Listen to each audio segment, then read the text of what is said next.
আজ আমি বানাবো কাতলা মাছের মাথা দিয়ে গোবিন্দভোগ চাল দিয়ে মুড়ি ঘন্ট।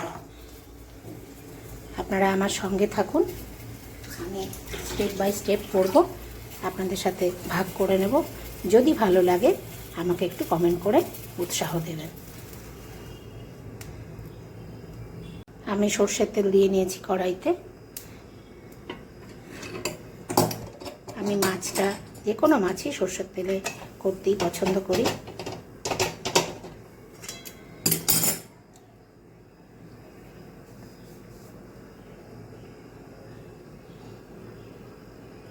তেলটার কাঁচা গন্ধটা চলে যাক।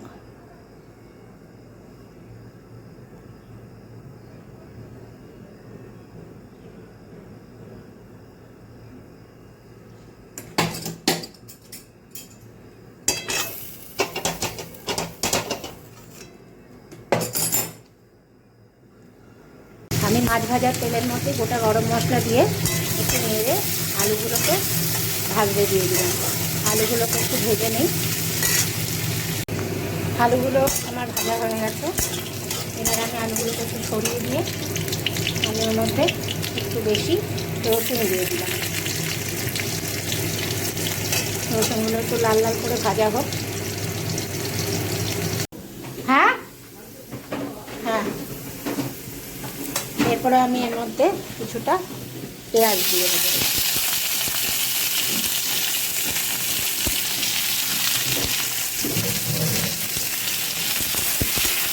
পেঁয়াজগুলোকে আমি একটু লাল লাল করে ভেজে নেব।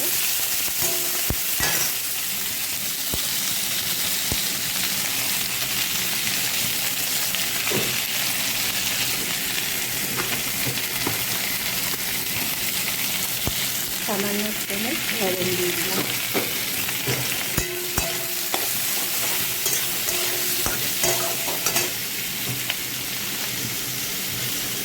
পেঁয়াজটা একটু ভাজা হোক। পেঁয়াজগুলো আমার মজে গেছে। এবার আমি এর মধ্যে একটু টমেটো দিয়ে দেবো।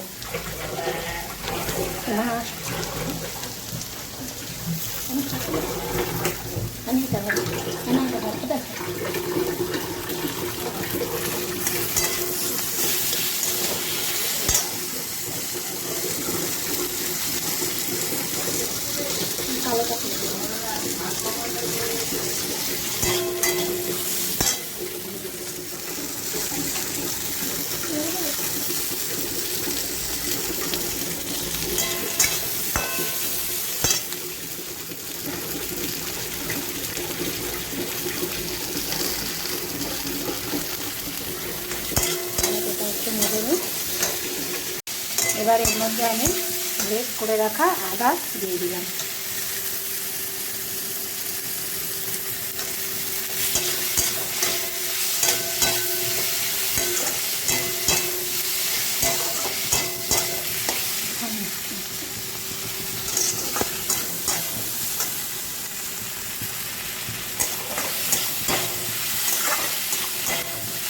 আদাটা ভাজা ভাজা হয়ে গেছে। এবারে আমি এর মধ্যে শুকনো যে মশলাগুলো দেব, যেমন হলুদ,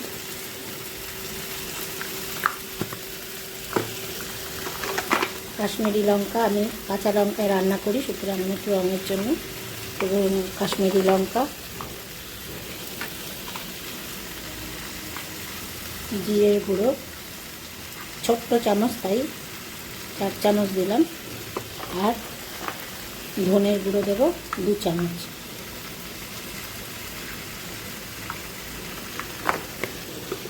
আর দেব অল্প একটু লবণ।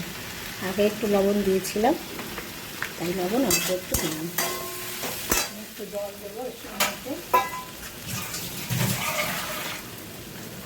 অল্প একটু জল আমি এর মধ্যে অ্যাড করলাম। মশলাটা কষানো হোক, তারপরে আবার আপনাদের দেখাচ্ছি।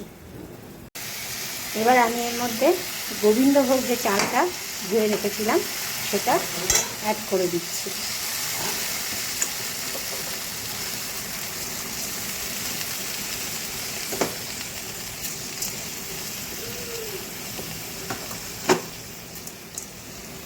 এটা আমি এবার এর সাথে ভালো করে নাড়াচাড়া করে নেব এবং কিছুক্ষণ এটা নাড়তে থাকবো। তাতে কী হবে, মশলাগুলো কষানোর সাথে সাথে চালটাও আমার একটু কষানো হয়ে যাবে। দেখুন আমার চালগুলোর সাথে মশলার সাথে আলুর সাথে ভালো করে আমার কষানো হয়ে গেছে। এরপরে আমি এর মধ্যে কয়েকটা কাঁচা লঙ্কা চেরা আছে এটা দিয়ে দিলাম।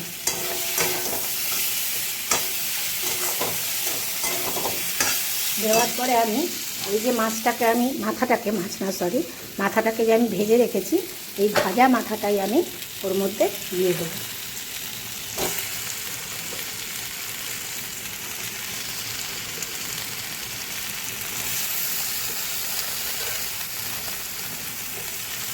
দিয়ে দিলাম। এবার একটু ওলট পালট করে হালকা হাতে নাড়াচাড়া করে দেবো।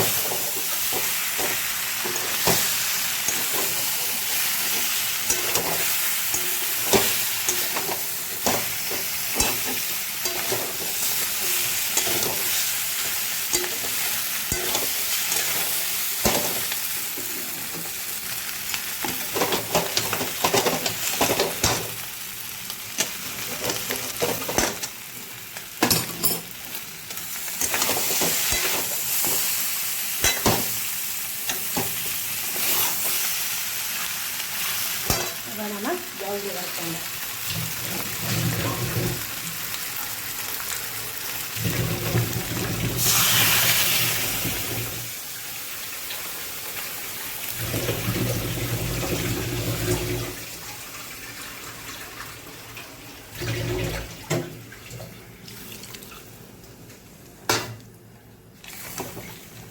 এবার এটা ভালো করে ফুটুক, তারপর আমি আবার ফিরে আসছি।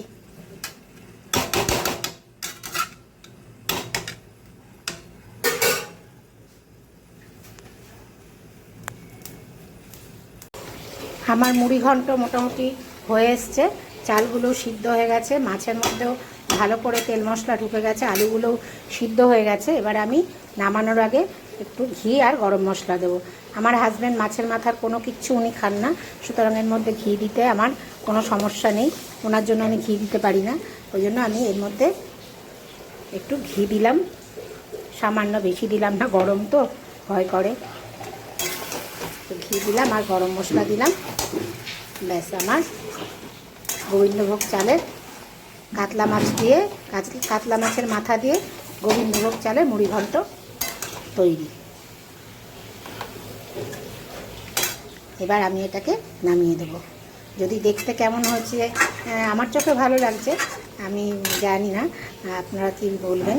যদি ভালো লাগে আমার এই রান্নার পদ্ধতিটা, তাহলে আমাকে একটু কমেন্ট করে জানাবেন, আমার ভালো লাগবে। ধন্যবাদ, সবাই ভালো থাকবেন।